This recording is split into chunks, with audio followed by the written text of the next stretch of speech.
Missed an episode of your favorite podcast? Choose from over a decade of content in our archives, not just the latest episode. All free at GCNlive.com.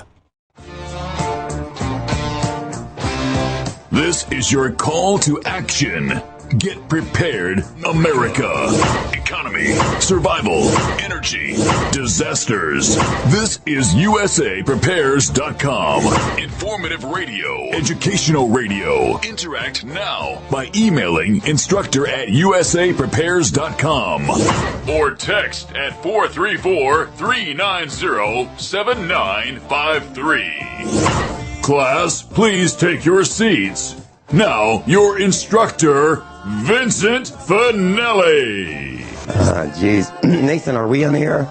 Okay. Well, Nathan is trying to get in touch with Rick Miller, and it seems that there's some fires out in the west. Oh, okay. Hey, Rick, are you there? I think so. Am I here? Hey, yeah, you sound great. You sound crystal clear. I was just telling... I have no dial tone. I have no dial tone on my telephone. I don't, and yet I have internet. Mm-hmm. I was telling our class that where you are, and well, between us and you, we're in Missouri, you're in Grants Pass, Oregon, that there's some fires that have caused some outages, and it looks like it's wreaking havoc. Well, that's what I've been led to believe. Yeah. Well, so I'm going to tell you that if why would my phone be out when and my internet is not right now in terms of they come in on the same line. I'm with so you have you have CenturyLink DSL? Yes. Okay. Well, they have some DSL filters, and you put the filters on your phone, the jacks that have your phone connected, and the DSL doesn't. So that could be part of the problem, that you've got a filter that's blown or a wiring issue. They're saying that to me. Why does it happen just like it's too coincidental? That's what's happening. Well, I'll tell you what, we can talk about that off the air, but one of the things I wanted to talk about with you on the air was kind of interesting. You and I have been talking about the trees dying.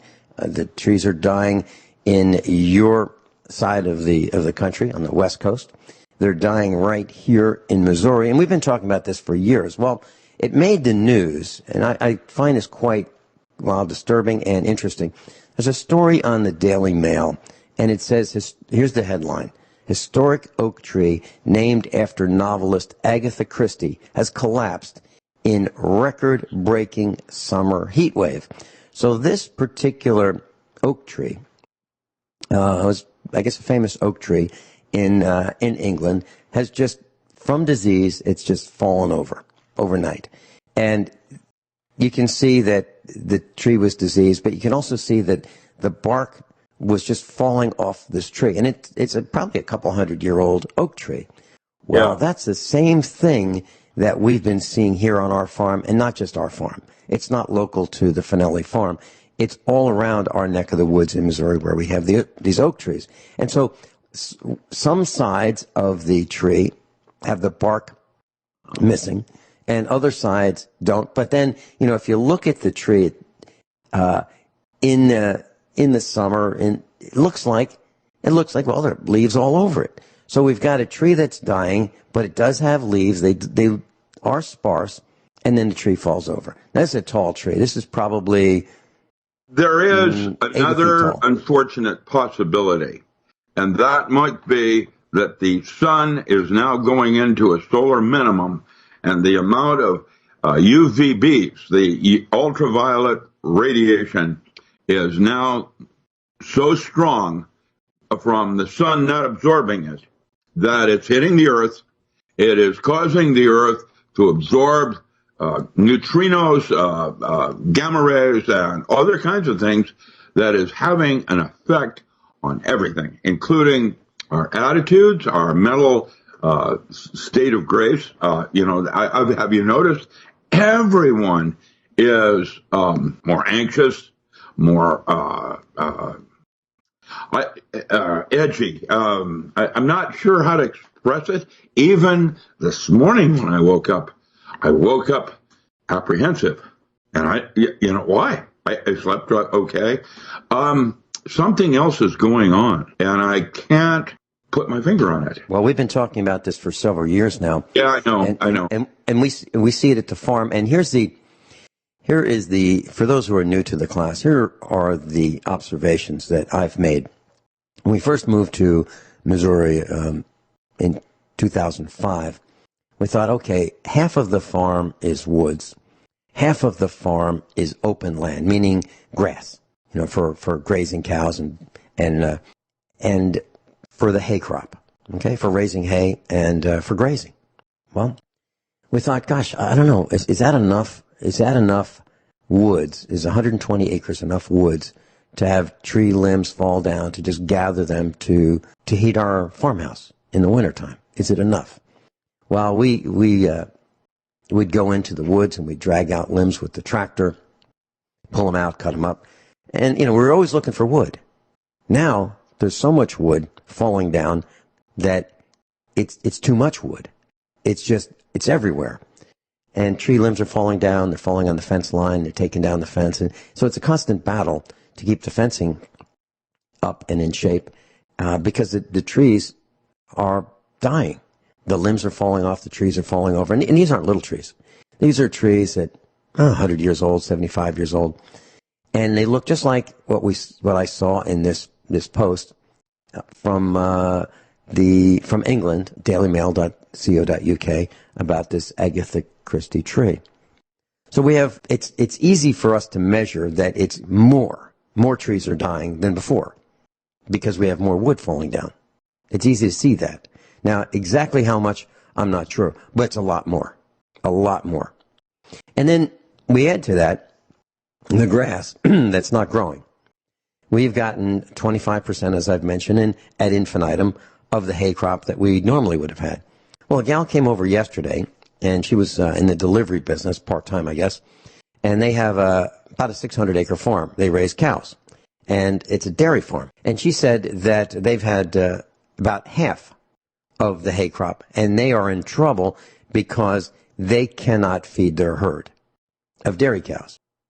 Talked to another farmer who's also in the delivery business, and we get packages here at the farm, and this other gal said that they're going to sell all their cows because they buy their hay and they can't afford the higher prices for hay to feed their cows because it's a losing proposition.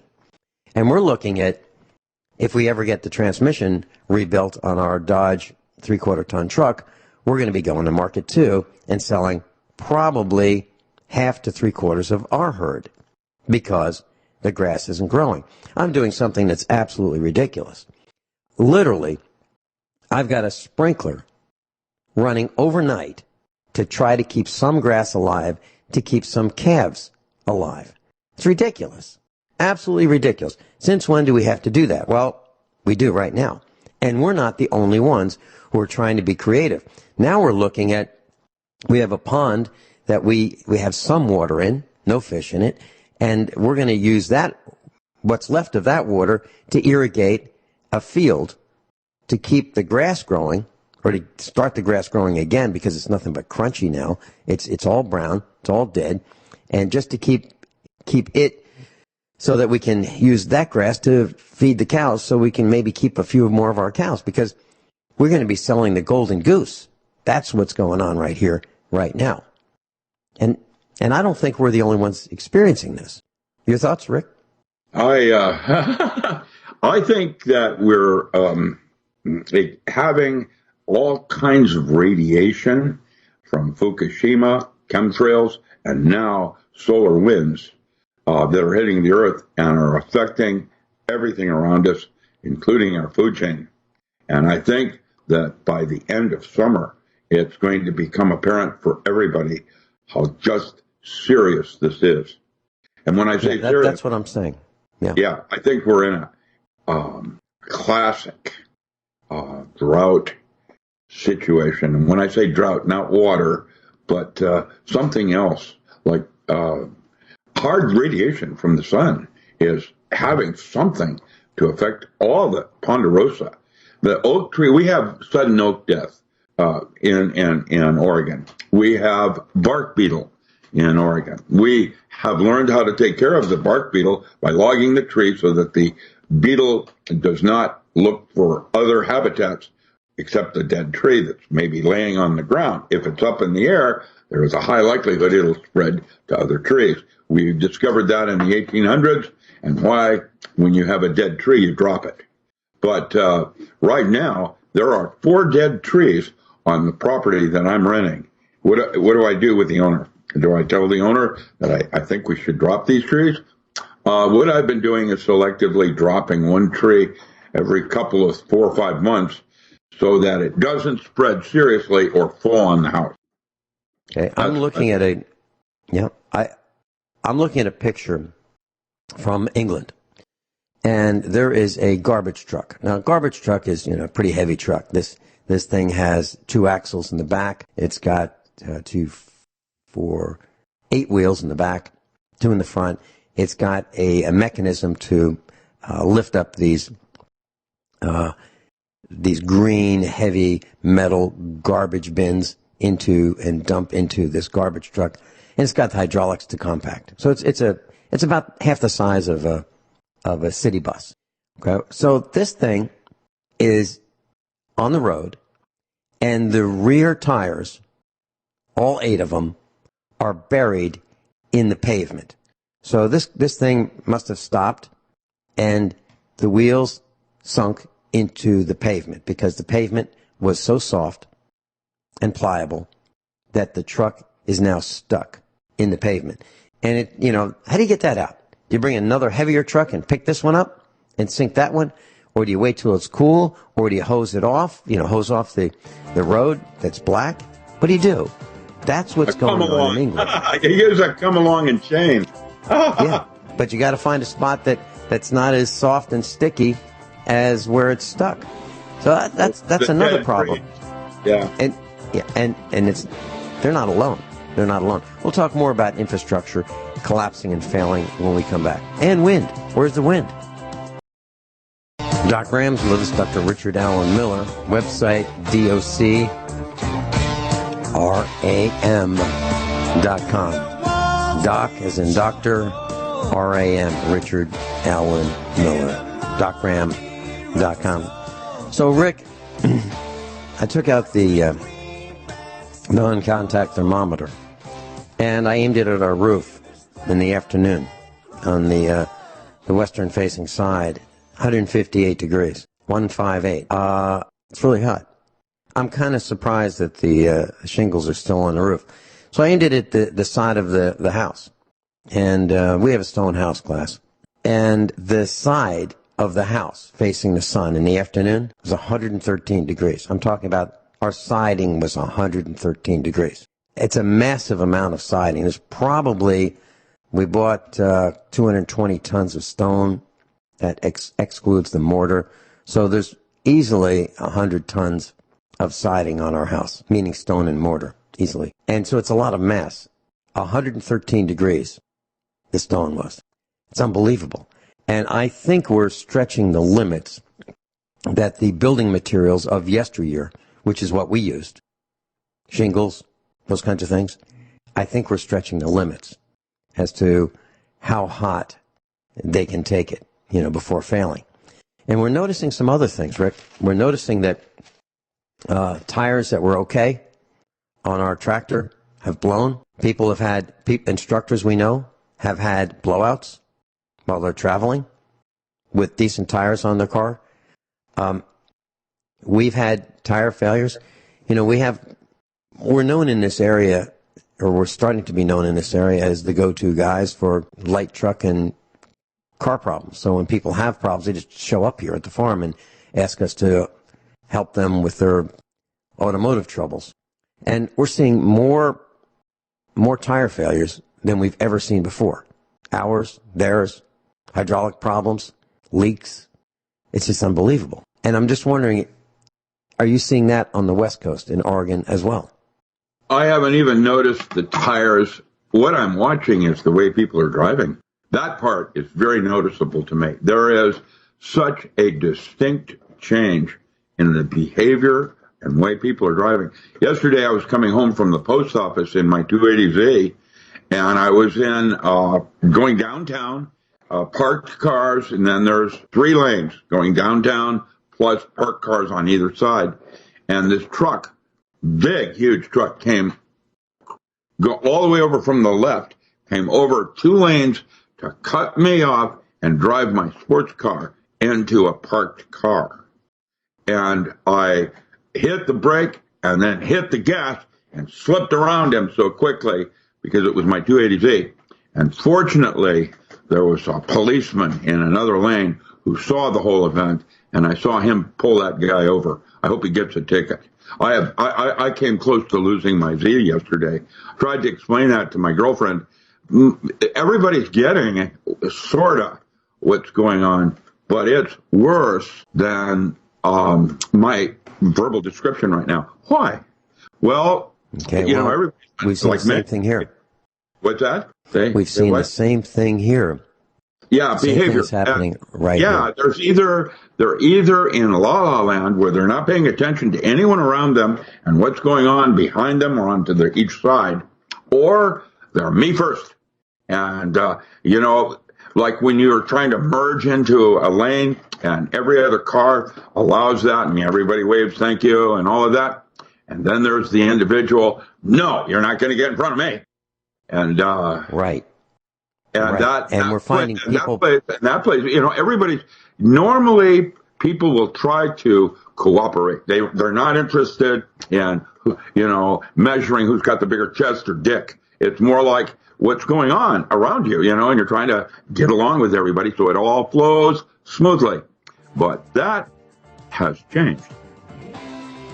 I don't know why. What we're finding here is people, in that merging, people will pass on the right.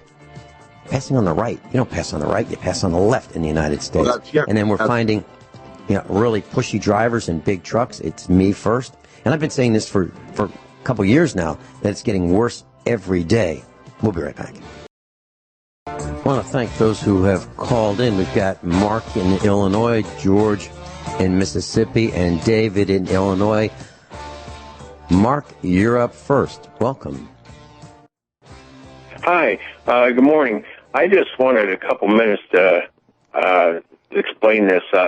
In ancient times, in ancient Israel and in Britannica, there was a school called the School of Prophets, and they taught ancient astrology. And what I'm saying is somebody on? I'm not hearing anything on the radio. Yes. Mark in Illinois is on with us. He's joined with us. Okay, Mark, please start over. Rick was unable to hear you, but now he can. Oh, okay, I'm sorry. In ancient times in Israel and in Britannica, there was a school called the School of the Prophets where they taught ancient astrology. And I just wanted a couple minutes to try to explain this. But comets travel in pairs. We have one comet that's between the Earth and the Sun. We have another one that's coming on the backside of the Sun. And these words in Egyptian language called pi metiki on, and then there's another word called Regulus, and there's another word called Zosma. And Zosma is like a shining forth of brightness in the heavens. Well, these events that are happening, I believe, are from these 2 comets, and I'm not sure how comets travel, but I believe that they travel in pairs. And what I'm seeing is that in ancient times, during the time of Israel, when they were at the Mount Sinai, these 2 comets were here. These two same comets were here, and they were here during the time of the Exodus with Moses when they crossed the Red Sea. So these comets are here. The other thing too that I see in the scriptures in Ezekiel chapter 38 and chapter 39 is on August 20th. Of 1953, the Russians detonated the first hydrogen bomb, and they made it very clear that when they attack America, that they would use this weapon of their preferred weapon of the hydrogen bomb, not an atomic bomb. And back then, we have to remember that they were only harnessing 1% of the nuclear fission. in 1953. So now they've had a chance to escalate that to 85% of the nuclear fission in a hydrogen bomb. Same with the atomic bomb. So we're talking biblical. We're talking about a biblical thing that's about to be happening, or what are you suggesting? We're talking about a perfect storm where we not only have comets affecting the Earth and going to flip the Earth with, as far as the going to bring it, the Earth is going to dance. We're going to have major earthquakes, 10.9, 12-point earthquakes worldwide. And that will cause geographic changes. Right now, FEMA went through Grants Pass 2 years ago and talked about the big one. That's what they call the 8.4 that would be off Crescent City that dropped the Pacific Rim. Now, that's a Navy projection. That doesn't mean it's going to happen, but that's what FEMA was talking about 2 years ago when they went through warning people here.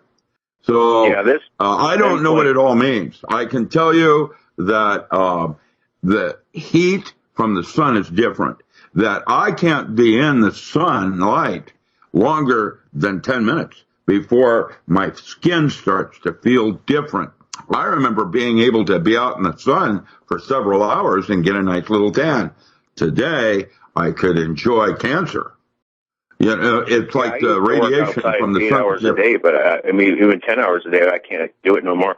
But the thing is that this perfect storm it's not only at the same time we have these events that are happening in our solar system, but we also have Russia and China attacking the North American continent and using nuclear warheads, hydrogen bombs. So this is all the perfect storm. This is all coming together. It's all was prophesied in the ancient times in the school of the prophets in ancient Israel and in Britannica to prepare for these things. And these things were prophesied 3,500 years ago, and it's happening right now. I understand what you're suggesting, and I would not counter. No. I would suggest that, like, for example, when I was working for the military, one of the things they had me do was vet this predictor that I've lost his name. He was right there. The new guy that has been predicting things like Edgar Casey. Edgar Casey did a bunch of predictions back, whenever, and a lot of his stuff is actually being vetted now as valid. Now, it's all based on interpretation, of course. One of the things he stated, and my gut doesn't mean I'm right. My gut says, he said that who saves America was the bear.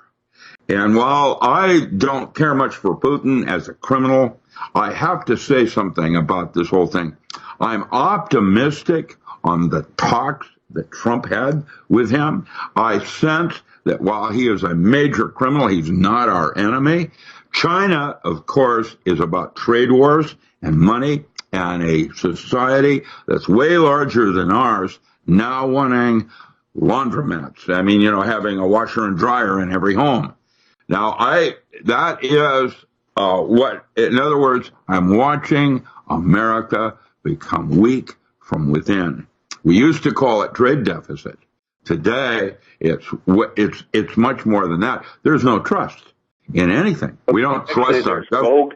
If you look up the words Gog, and sorry to interrupt you, but if you look up the words Gog and Magog, you'll find out that they stand for Russia and China. And these are prophesied, these two nations. China's existed since the beginning of time, but Russia came into, effect just, within the recent hundreds of years. But these two nations are prophesied in the Word of God: Mongolia, Prince of Mongolia, and Prince of Moscow. Yeah, the concern I have right now is when I open up my normal local newspaper, how they are extremely democratic about things, i.e., they're always taking the spin against Trump. Now, I don't know. I'm not politically astute. I'm a nerd more, and I know what I believe in inside myself, and I try to be true to that. And I can tell you that in Putin, for example, has done more for Russia than any of their leaders in their entire history. Now, he's not a good man or a bad man. He's KGB, so where that goes. However, he has also done more for his country than any of their leaders in any recorded history. And I mean going way back. And so with that said, and his relationship did they affect the elections of America? I don't think we'll ever know. I can tell you that I gotta go to the Word of God, and this is not just in the book of Ezekiel. This is in the book of Jeremiah. This is in many of the books. This is in the New Testament. But you have to be able to read the language in the ancient Hebrew, which is Qumri. But the thing is that you can see that this is something that was taught in the ancient times in the school of the prophets, and it was taught in the modern times in ancient Britannica. During the time of Christ, they had a school called the School of the Prophets there too. And they taught about these things, these prophecies, and about all these things that we're experiencing right now upon the earth. And this would be the resurrection of the saints of God that's going to happen here soon, and the marriage supper of the Lamb, and the second coming of Christ. Mark, I know, and I don't know what it all means at this point. I don't. I'm open and receptive, but I don't know what it all means. I can tell you what I do know. When I watched Clinton on media in Afghanistan, when she said, quote, "We came, we saw, and we conquered," and I realized, oh man, are we lucky that somehow the election sides went sideways and the unexpected happened where Trump was elected. Trump may not be a very good president. I don't think any president that we've had in recent history, except possibly Harry Truman, actually was trying to do the right thing. Goes back to the Dulles brothers and who knows what. But right now, at this moment, I would rather have not Republicans. I watched this one guy in Ohio, was it, that quit because of Trump and his faux pas supposedly of what he was saying about Russia being our friend.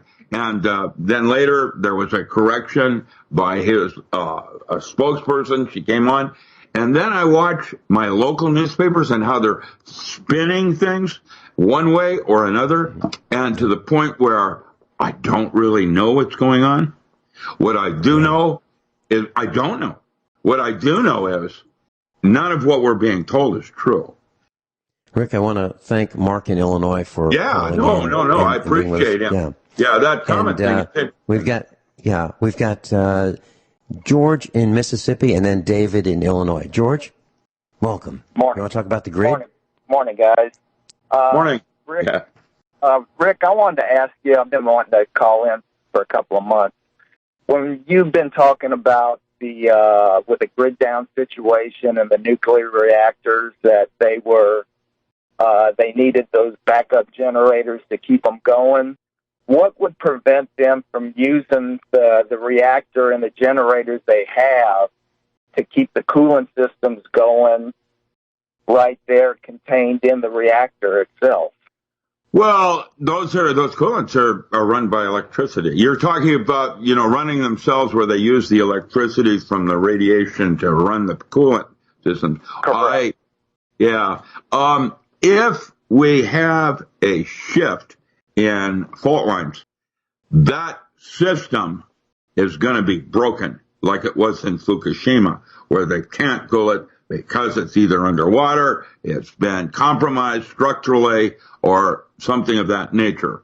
That's the concern I have, is that with an event that might cause structural damage. That's what I'm... And here's another point. The grid is believed to be more reliable because you don't take the grid up and down. The grid stays running, whereas nuclear reactors you may have to take down. So that could be the reason why the grid is used for the cooling system of the nuclear reactor. And when we come back, David in Illinois, you're up. George, did you have anything else you wanted to say? Doc Ram's with us. George in Mississippi is still with us, and Dave in Illinois, you're up next.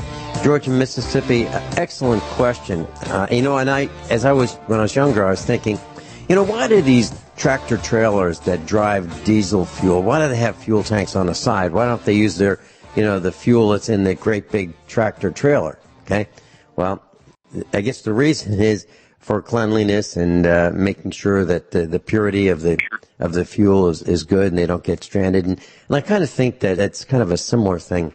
They wanted to make sure the grid was stable. The grid was believed to be more stable than probably the nuclear reactor, so they wanted to cool with the grid.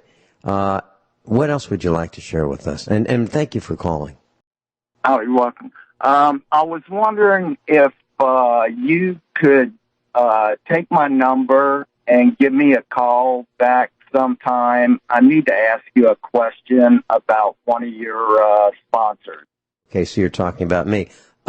Yeah, Nathan, would you please take George's number off the air, and I'll call you back.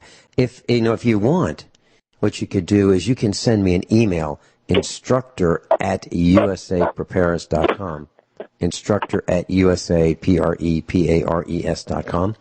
Leave your telephone number, of course your name, and I'll call you. Okay, I'll do that. You want to do it that way? Okay. So, Nathan, you don't have to do that. George is going to send me an email. And class, that applies to all of you. If you'd like to contact me, if you need to get in touch with one of your instructors, just send an email to instructor@usapreparedness.com. It ends up in the studio at usapreparedness.com, which is really the farmhouse in Missouri, our farm. And I check the email multiple times per day. And that's probably the best way to get in touch with me. And if you need for me to call you, I'll be glad to do that. And I do that. I'm delighted to do that. Anything else you'd like to share with us, George? That's it. Thanks. Have a good one. Hey, great. Thank you so much. Okay, David in Illinois. You're on with Doc Ram, Dr. Richard Allen Miller. Welcome. And thank you for holding for so long. I'm a little nervous, but me too. You were talking about what's all in the air. My dad was he was stationed on security for a air base, outside of Las Vegas, and they had these fire pits, these big, huge fire pits, and they would pour this chemical that was in 55-gallon drums, and they would burn that stuff. And those security guards, they had to stand there and watch the pits. They didn't even give them protective equipment or nothing. And he said it would get you real sick. And the stuff, whatever they're pouring in there, they said the stuff burnt for weeks. Okay, so is your question, why did they do this? What do they do? No, you were talking about what's all in the air and things like that. Yeah. And I was just letting you know that's what they were doing there. Just think of all that stuff going in the air, and they got people so sick, and they didn't even, all that stuff's floating in the air. Yeah, David, I've got a couple comments. I'm sure Rick does as well. Back in the 1980s, the mid-1980s, I started talking about this this week.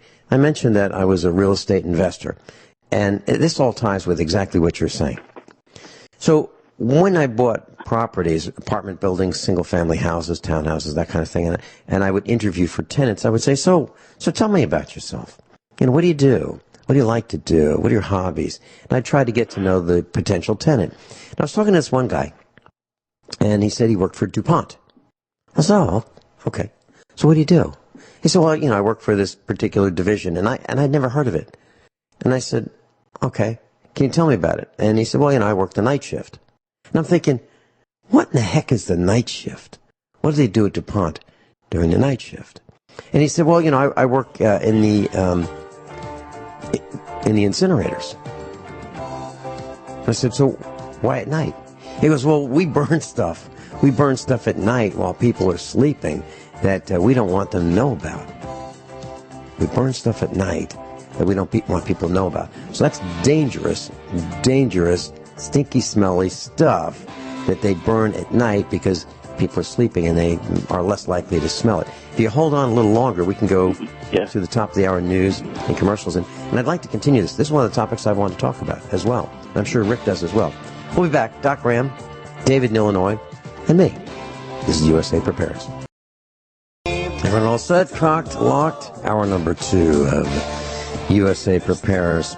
Doc Ram's with us, Dr. Richard Allen Miller, also richardallenmiller.com, Richard, A-L-A-N, Miller.com. Physicist David in Illinois is with us, and David has asked a very interesting question. He brought up the point about burn pits on military bases. And you are absolutely right. And by the way, class, I was kind of down, and I was kind of bummed out because I thought, I don't think anybody's paying attention to what's really happening. And where's the outrage? Where are the callers? How come there are no callers? Well, thank you so much for reinvigorating me, Rick Miller, and those at GCN and RBN. I really appreciate it because I was starting to get bummed out, and I'm not kidding. So there's an article on Fox News to help answer your question, David, and it's Fox News, and it was April 9th, 2016. Headline: Thousands of Iraq and Afghan war vets sickened after working at burn pits. Thousands of U.S. military personnel who served on bases in Iraq and Afghanistan recall the dense black smoke from the burn pits where everything from IEDs to human waste was incinerated. Now many have died and more are gravely ill. Those battling the grim menu of cancers, as well as their loved ones and advocates, trace the condition to breathing in the toxic fumes they say could be the most recent war's version of Agent Orange or Gulf War illness. The clouds of smoke that would just hang out there was discussed by one Army veteran. No one gave it any thought. They just focused on the mission at hand. In my mind, it was just getting ready for the fight. So what happened is we burned lots and lots of waste, tons of it, as much as about 147 tons a day. Okay, there was a joint base ballad where a vet was partially stationed. They burned up to 147 tons of waste per day as recently as the summer of 2008, according to the Army Times. This burning of waste generated numerous pollutants, including carbon monoxide and carbon dioxide, of course, but also chemicals were burned. So what kind of stuff did they burn? Whatever. This stuff, yes. No, this stuff was in big barrels, and it was some kind of chemical. And it burned high blue color, not much smoke, but he said it smelled like nothing he had never, But they had to have security. They used a security team to watch it every day. And the stuff burned for weeks. Rick, blue, very hot, right? Compared to yellow or orange, right? Higher heat with blue, right? Yeah, and they didn't give no protective equipment or nothing. I don't even want to think what might be in the blue. That's a creepy color for toxins. Yeah. But I think there might be some copper. We know that too. It's creepy, and and there's no warnings. That nobody is enforcing it, policing it. I think that's what killed him a year ago because his lungs got massive, and so he passed away. And he thinks, before he thought that's what it was. By the way, I wanted to say something real quick. I appreciate you. I appreciate everybody listening to us right now. According to old standards, Jan-Z says our ratings are very, very low. I don't believe it. And what I'd like everybody to do that's listening is to call in and somehow state, we're listening to GNC because GNC says we're way, way down. When I first started with Vincent, apparently we were number 11. And then I remember one day Vincent said, we're number 7, and that was really, really good. And that was 4 years ago. And my question is, are people just overwhelmed? Are they just shell-shocked from not being able to pay their bills? Are they shell-shocked from all the violence around them? Are they shell-shocked from this nonstop negative news? Are they... It's negative. Are they just retreating? Are they just curling up? Are they watching, Netflix and not paying attention? I think that what we do, and David, have you been listening for a while to USA Prepares? I have, and I called in a long time, quite a while ago, but I had to stop listening because one of the situations I was involved with as a kid, this family's son is still missing, so I had to help their attorney to describe what happened and everything when I was a kid. So, okay. What I was going to ask you, what are you seeing around you? Are you seeing more people being angry? Are you seeing more strife, more stress? Are you seeing people on the road who are more angry than ever before? That's what Rick's seeing. That's what I'm seeing. Are you seeing that as well in Illinois? Yeah.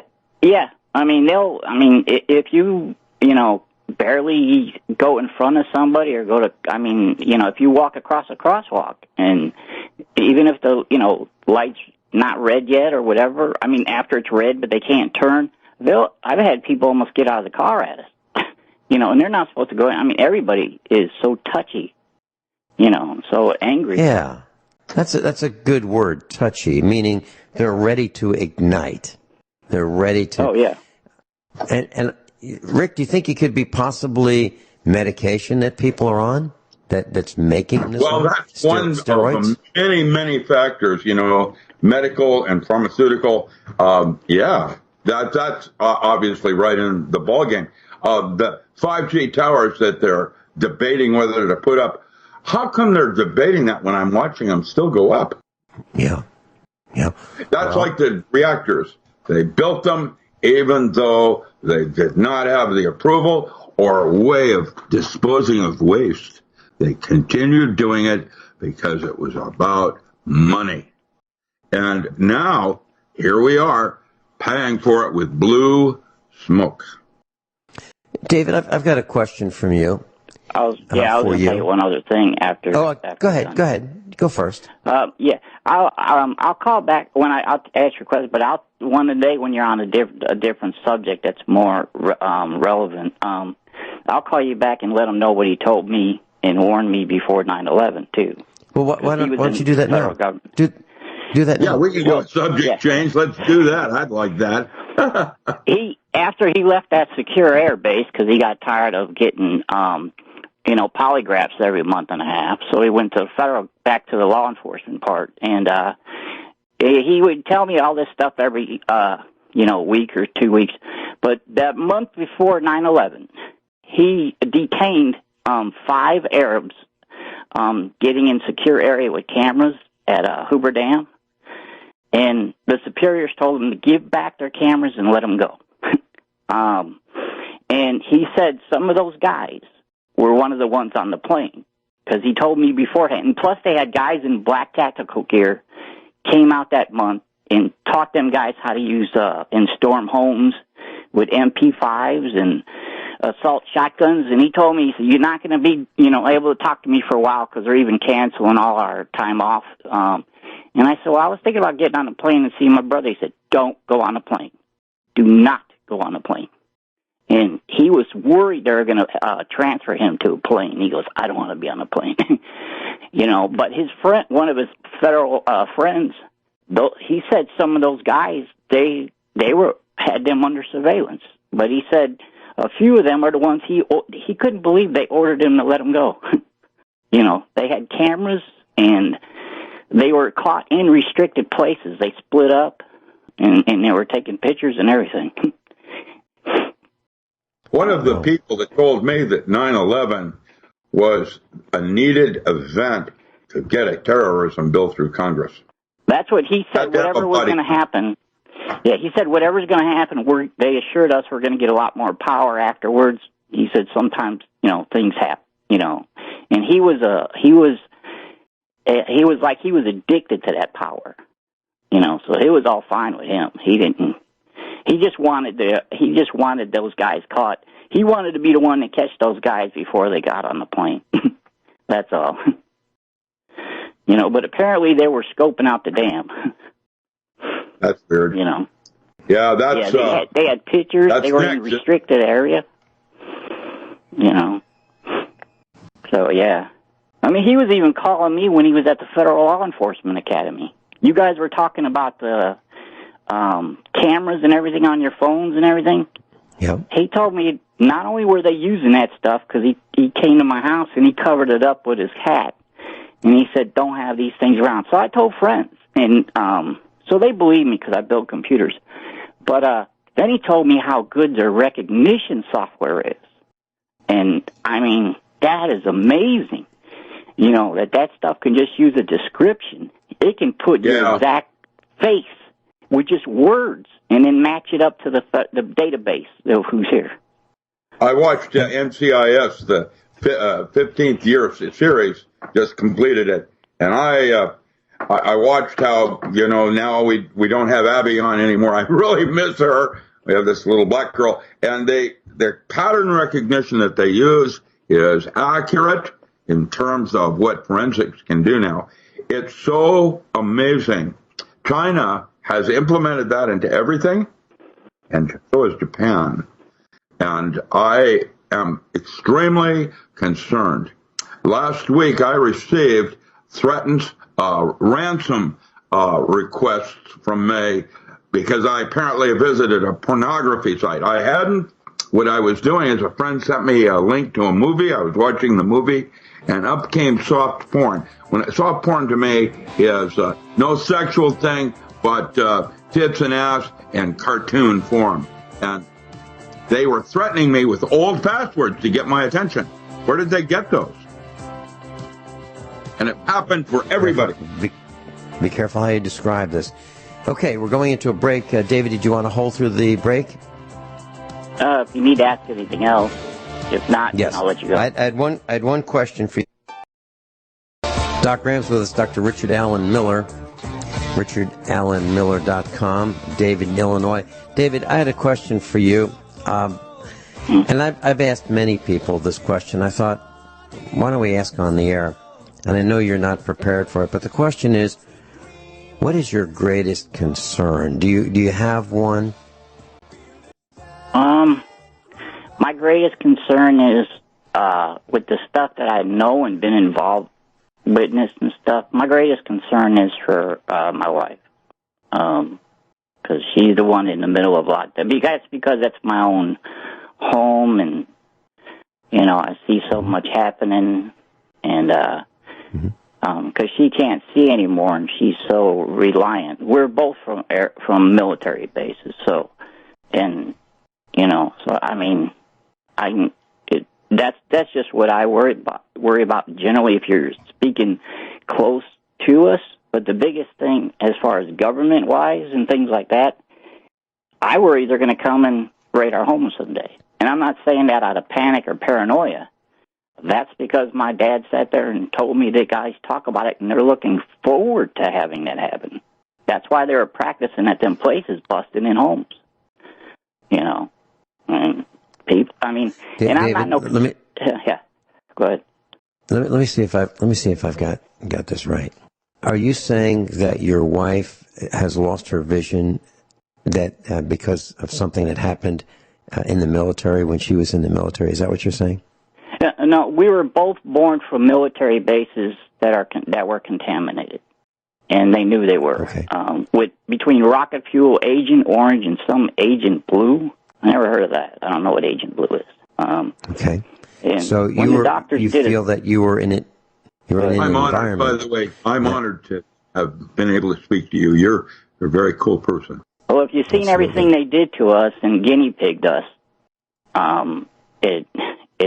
it's hard, because I'd rather me go in to have another surgery instead of her, because she's tiny and she's small, and I don't like to see that pain to go through it.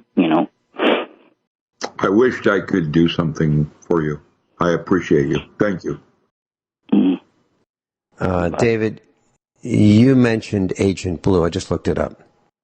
Agent Blue is obtained by the oxidation of, and I'll spell this chemical, CaCODYL,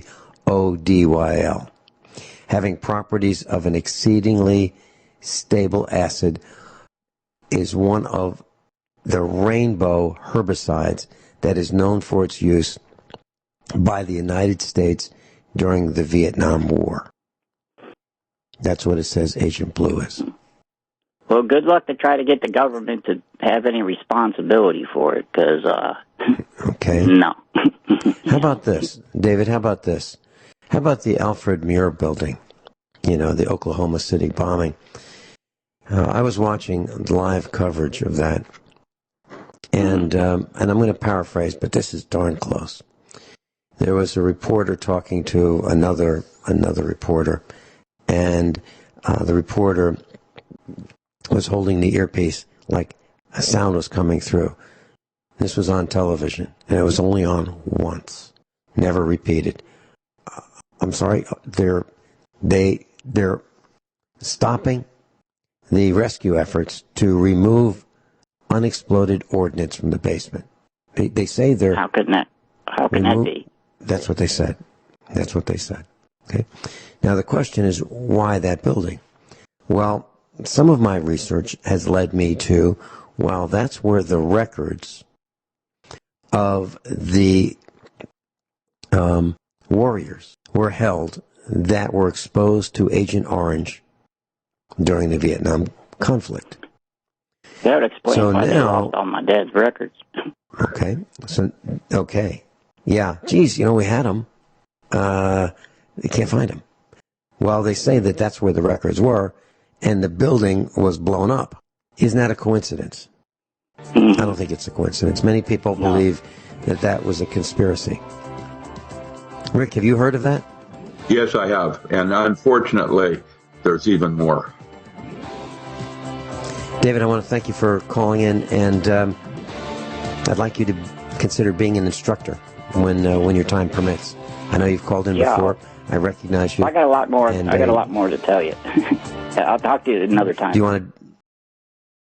Doc Ram's with us, and we were talking about heat. In my hands, I have a device I want to share with you. If you are in traffic and it's stop and go and it's really hot and the sun's beating down and the road's really hot, your tires are getting hot, and it's getting hotter and hotter under the hood, well, it's really rough on your automatic transmission. And we're seeing automatic transmission failures greater than we've ever seen before. So there's something that I'm doing about it, and I'm not saying that you should. I'm just saying here's what I'm doing. And if you want to take a page out of our book, that's great. So I did some research, and I looked at transmission coolers, and I decided on a particular model made by a company called Hayden, Hayden, Hayden Automotive. And they have a device called Rapid Cool. It's a automatic transmission cooler. The model number that I bought is model number 679, and it's an inline automatic transmission. We'll call it a radiator, okay? It sits in front of your air conditioning condenser, which sits in front of your radiator on your automobile or light truck. And I'm going to put this device in series with the existing automatic transmission cooler, which is a heat exchanger that is built into the radiator, the engine radiator. The reason I'm going to do that is because when it's hot, it is every couple of degrees you increase the automatic transmission fluid, you shorten the life of the automatic transmission.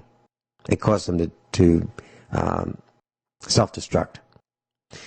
So automatic transmissions, if you want to have one repaired, is going to be, $1,600 to $2,000 or more, depending on whether it's a four-wheel drive, 3/4 ton or half ton or pickup truck or just a car. Well, we have a vehicle in the shop, our son's shop, and he's working on it, and it's a Ford Ranger pickup truck, and it's around a 2001 model, 2002, and the owner wanted him to swap the transmission. So my son said, "Hey, Dad, would you mind calling? I'm a little frustrated trying to find a transmission for this thing. I want to know what our options are." So I picked up the phone. And if you consider Missouri, Kansas, Oklahoma, and Illinois, and Chicago, Illinois, if you consider all those locations, there are only 7 automatic transmissions for this very, very popular Ford pickup truck. 7. That's it. And most of them are in the 200,000 mile range, meaning they've already got 200,000 miles on them. Now, do you really want to go through let's say a $500 or $600 or $700 installation bill to install a transmission that has 200,000 miles on it already, that you don't know if it's going to work? So what I'm saying is, heat is killing these transmissions, and there aren't many of them around. Why? Because the heat's destroying them, and people are going to salvage yards to buy used automatic transmissions. And they're trying to find one that's not worn out. They're trying to find one that was in a car crash, that the transmission is still good in that crashed vehicle. Bottom line is, we're taking steps to prolong the life of our automatic transmissions by adding a in-series automatic transmission cooler. And this is, just like a little radiator that sits in front of your radiator or your air conditioning unit in your vehicle.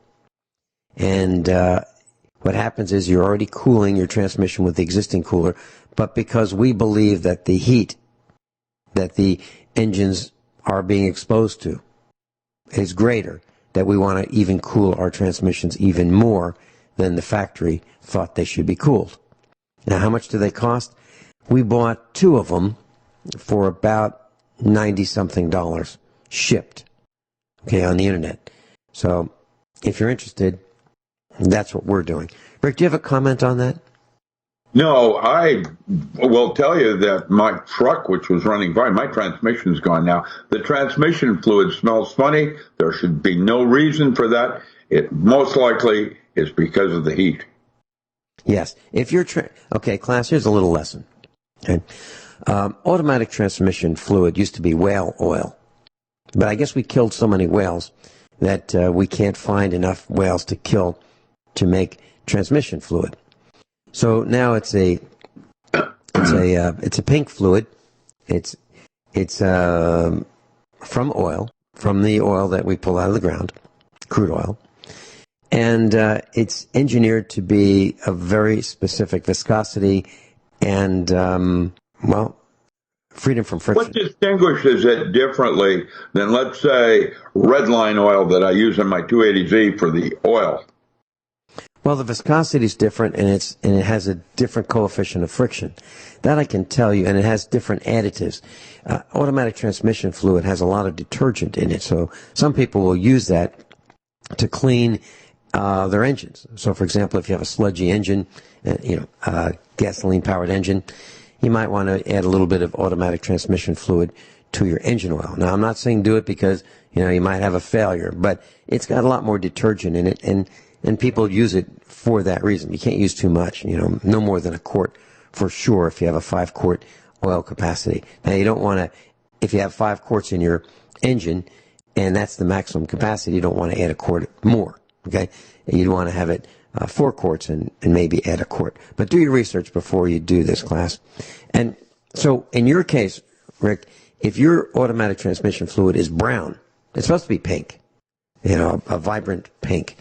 If it comes out of the dipstick and you wipe it on a clean paper towel, kitchen towel, and it comes out brown or it smells, it's been overheated, it's been burned.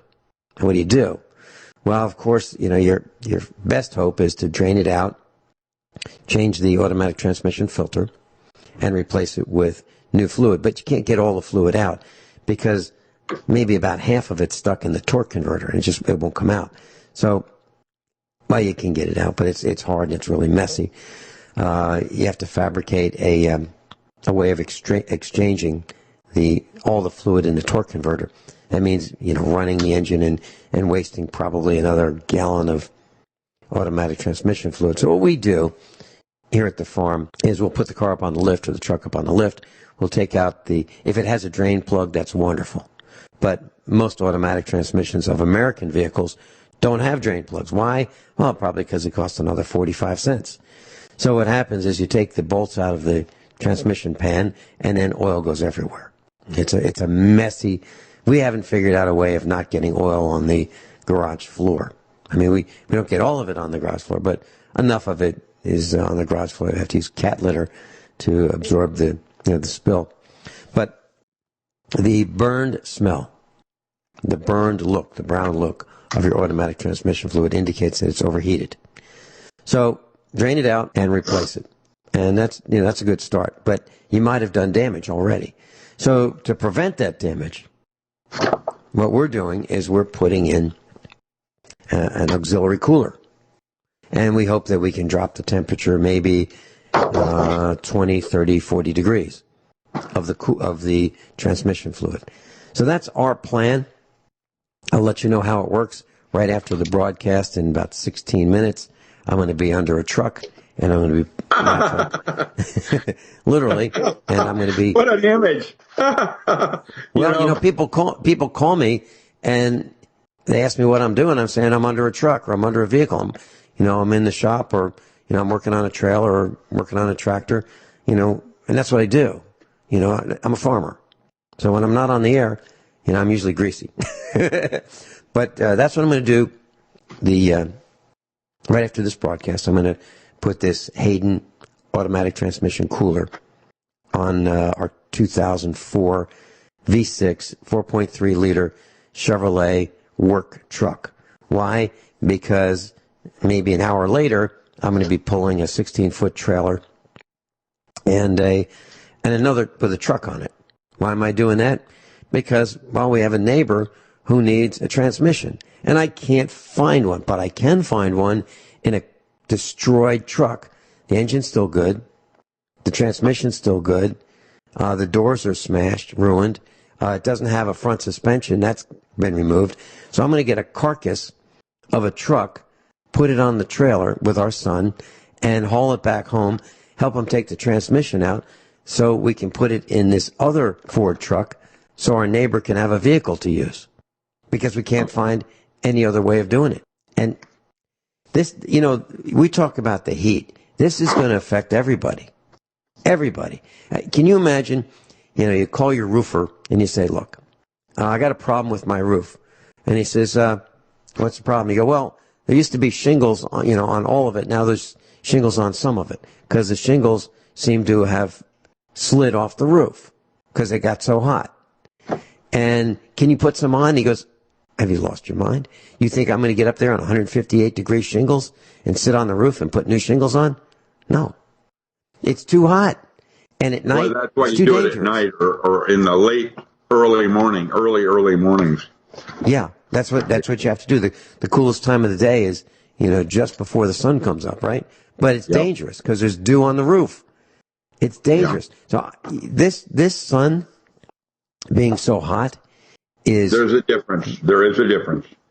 There's a lot of problems that are being caused by this. And here's another thing that maybe we should talk about. There's an article on weather.com. Headline, key U.S. internet infrastructure will likely be underwater in 15 years, scientists say. And what they're saying is the situation is particularly dire for the internet infrastructure in New York City, Miami, and Seattle. Well, why? Because of rising seas. Well, the undersea internet fiber optic cables can sustain salt water. But when those cables come out of the ocean and they interconnect with infrastructure and equipment and other cables that are not rated for salt water, they corrode. That doesn't work. So we're looking at the internet infrastructure being unavailable. Now, we were talking about automatic transmissions, and I just wanted to mention that you can't necessarily go by color because the transmission fluid will change in color from a bright pink to dark brown over time. However, if that transmission fluid smells and it's brown and you see shavings in it, it's probably got damage done already. So what we try to do is we try to change the transmission fluid.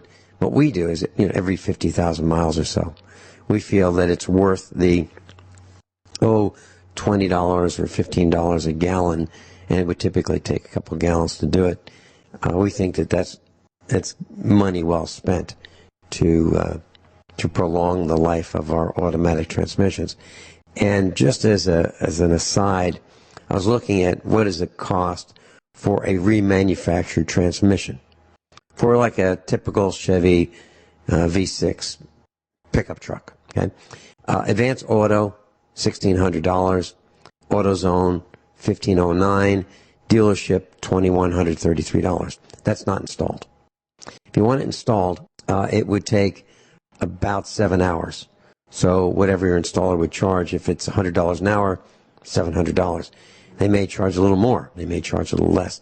So if you're talking roughly $1,600 plus $700 more, you're over $2,000. And that's what they cost to have your transmission rebuilt or install a remanufactured one with labor. It's an expensive proposition. So I think that it makes sense to maybe consider doing what we're doing. Add a cooler, change the transmission fluid and filter, and make sure it's done right. And learn how to do it yourself. You can do it yourself. So in my case, I can change the filter for, $8. Okay, filter and gasket, about $8. Maybe more, maybe $10 for some vehicles. Fluid, add another $20. So up to $30. And then if you want to add the Hayden cooler, if you choose the same one that I chose, don't choose it because I chose it. Do your own research. There's another $45 or so. I think it's money well spent. I'm not trying to get you to spend money. I don't want you to do that at all. But I don't want you to spend, a couple $1,000s on your transmission because you didn't know about it. So do some research. There's some YouTube videos to tell you how to do it. Rick, the infrastructure in the United States, internet infrastructure, is in a precarious position. What the experts are saying is that the effects could ripple across the internet, potentially disrupting global communications. The places that are in serious positions are New York City, Miami, and Seattle. And the experts are saying, well, the expectation was that we'd have 50 years to plan for it. And now they're saying we don't have 50 years. They think that this is going to begin happening in 15 years. And maybe that explains why we see the proliferation of 5G. Heck, the in-ground, underground internet infrastructure is at risk. So let's put it above the waterline and use wireless. Maybe that's what this is partially about. Your thoughts? No, I don't have any thoughts now other than trying to pick up pieces of my own problems just today. I've got a transmission out. I can't afford to fix it. I've got my phone's down. CenturyLink won't be able to send somebody out until Monday. I've got the list goes on and on and on. And every day it's something more. And I'm worn out. All I wanted to do was write. Rick, that is, you have just succinctly expressed what so many people have expressed. They've used different words, but they're worn out. They've been battered. Worn out. They've been bashed, I haven't had a vacation in maybe 4 years. Literally, I haven't taken time off for myself where I went somewhere else and was bored. Yeah.